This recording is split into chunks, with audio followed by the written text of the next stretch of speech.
All right, so you're thinking about a career as a choreographer, and you want to go deeper than just learning the steps, right? Absolutely, way more to it. We've got some RoleCatcher guides here, and they're known for their in-depth career advice. They are, yeah. So this is going to be a really good deep dive. We're going to be looking at history, culture, even like the job market realities of the dance world. It's definitely more than just learning the foxtrot. Way more. The first thing I noticed is these guides emphasize that a choreographer isn't just about creating routines, it's about analyzing dance from all angles. Absolutely, yeah. It's about understanding the dance from the inside out, the steps themselves, but also the historical and social context. Okay, so give me an example. What does that actually look like in practice? Imagine you're studying a dance form like Baroque dance. A choreographer wouldn't just learn the steps. They'd want to understand why those specific movements were popular in that era. It's almost like being a cultural detective. Yeah, What can those movements tell us about the people in the society of that time? exactly.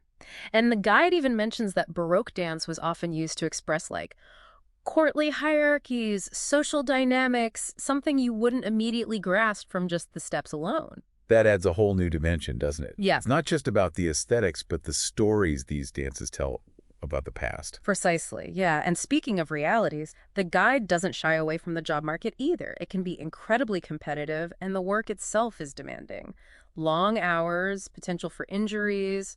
It's not all glitz and glamour. No. Yeah. The guide even highlighted the prevalence of knee and ankle injuries among dancers. Makes you realize how important preventative care must be in this field. Absolutely. And they even mention that choreographers often have irregular work hours, working evenings and weekends to meet deadlines. That makes sense. Big performances don't exactly happen on a 9 to 5 schedule. Exactly. So dedication is key. But of course, there's also the upside.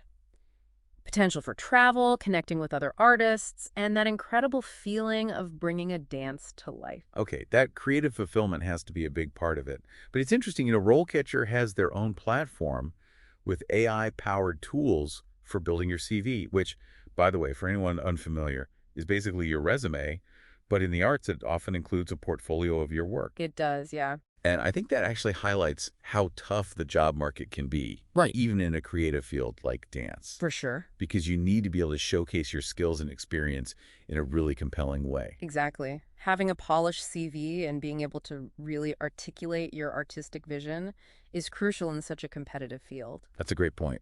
Now, the guide also broke down a choreographer's career into different stages, which I found really helpful. It starts with an entry-level role, then moves to junior choreographer, and finally senior choreographer. Right. And the guide actually outlines the typical responsibilities for each level, which is incredibly useful for someone considering this path. It is, yeah. It's like a roadmap for your career. So at the entry level, it seems like you're mostly assisting senior choreographers with their research, learning the ropes, really diving into the theory and techniques of different dance styles. Exactly. Just like any profession, you start by absorbing knowledge, understanding the groundwork before branching out independently. So you're building that strong foundation. Then, as you progress to a junior choreographer, you start taking on more responsibility, right? The guide mentioned conducting your own research, analyzing dance movements, and even contributing to new choreography. What's fascinating is how the guide emphasizes both the creative and the academic sides of the job. Yeah. You're not just learning steps, you're analyzing them, researching their origins, and maybe even presenting your findings. So it's a blend of art and academia, which I imagine keeps things pretty interesting. And that leads us to the big leagues, the senior choreographer. This is where all those years of experience and honed skills really come together. Absolutely. At this level, you're leading research projects, mentoring junior choreographers, even collaborating with dance companies to create brand new works. That's incredible. Talk about a dream job for the right person. But there was one detail about this senior level that I found really surprising. And what's that? The guide mentioned that senior choreographers often publish scholarly articles and even books.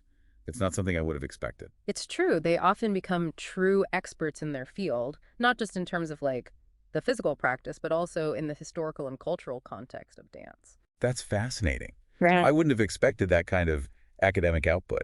So you could go from teaching someone a pirouette to writing the definitive guide on, say, the evolution of the waltz. Exactly. It speaks to how deeply knowledgeable choreographers become, not just about the movements, but about the history, culture, and social context surrounding them. Okay, that's seriously impressive. So we've got this fascinating mix of creativity, physicality, research, and even publishing. No wonder the guide emphasizes how competitive this field is. It's a demanding field that requires a unique blend of skills and a real dedication to the art form. And it's not just the competition, right? We touched on the physical demands earlier, the irregular hours, the potential for injuries. Right. That's the stuff that's important to be aware of if you're Right. serious about this career.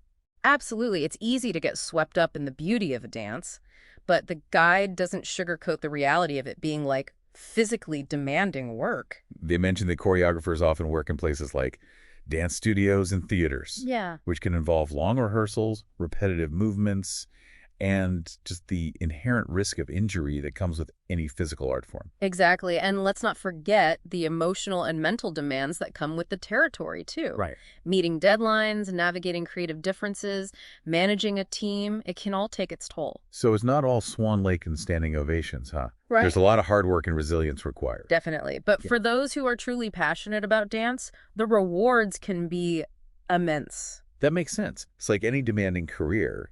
The passion is what fuels you through the challenges. Mhm. Now, before we move on from the RoleCatcher guide, I did want to circle back to something you mentioned earlier, the role of technology in dance.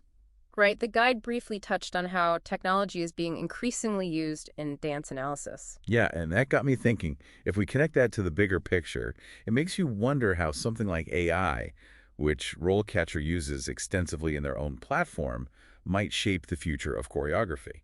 It's a fascinating question. Yeah. We're already seeing AI being used to analyze movement patterns, identify stylistic influences, even generate new choreography. Wow, so we could be on the verge of AI choreographers. It's certainly a possibility. There's a company that's using AI to create choreography for like virtual performances, Yeah. analyzing thousands of dance sequences to generate new movements based on specific parameters. So a choreographer could essentially feed the AI their creative vision, and the AI could help them bring it to life. In a way, yes. Wow. It's still early days, but the potential is there. Yeah. Imagine an AI that could analyze a piece of music and generate choreography that perfectly matches the rhythm and emotion. That's mind-blowing. But I imagine some choreographers might be hesitant about AI's role in their creative process. Of course. There will always be questions about the balance between human creativity and technological innovation. Right, like will AI enhance a choreographer's vision or overshadow it? That's a pretty big question to grapple with. It is, but I think it also presents a fantastic opportunity for choreographers to embrace these tools and use them to push the boundaries of their art even further. To see AI not just as a threat, but as a potential collaborator. Precisely. Imagine the possibilities of human and artificial intelligence working together to create something truly groundbreaking. Great, now that is an exciting thought. Yeah. It seems like the world of choreography is on the verge of some pretty major transformations. So as we wrap up this deep dive into the world of choreographers, it's clear that there's so much more to it than just, fancy footwork. It's way more than just steps, yeah. We talked about how choreographers analyze dance from a historical and cultural perspective, the realities of the job market, the different stages of a choreographer's career, and even the potential impact of AI. It's been a fascinating journey, for sure. Yeah, and speaking of passion, that brings me to one last thought from the RoleCatcher guide. Okay. They emphasized how crucial networking and building relationships are in this field. Oh, absolutely. It's not enough to just be a talented choreographer. It's not, no. You need to connect with dancers, companies, and audiences. Yeah, you got to get yourself out there. Exactly. So for you listening, we'll leave you with this final thought. As AI becomes increasingly sophisticated in analyzing and even generating dance movements, how might choreographers leverage these advancements while still retaining the heart and soul of human expression in their work? It's a question that will continue to shape the future of this dynamic and ever-evolving art form. It's a fascinating time to be involved in the world of dance, and I, for one, am excited to see where the creative spirit takes us next. Me too. And with that, we'll wrap up this deep dive. Thanks for joining us, and until next time, keep exploring.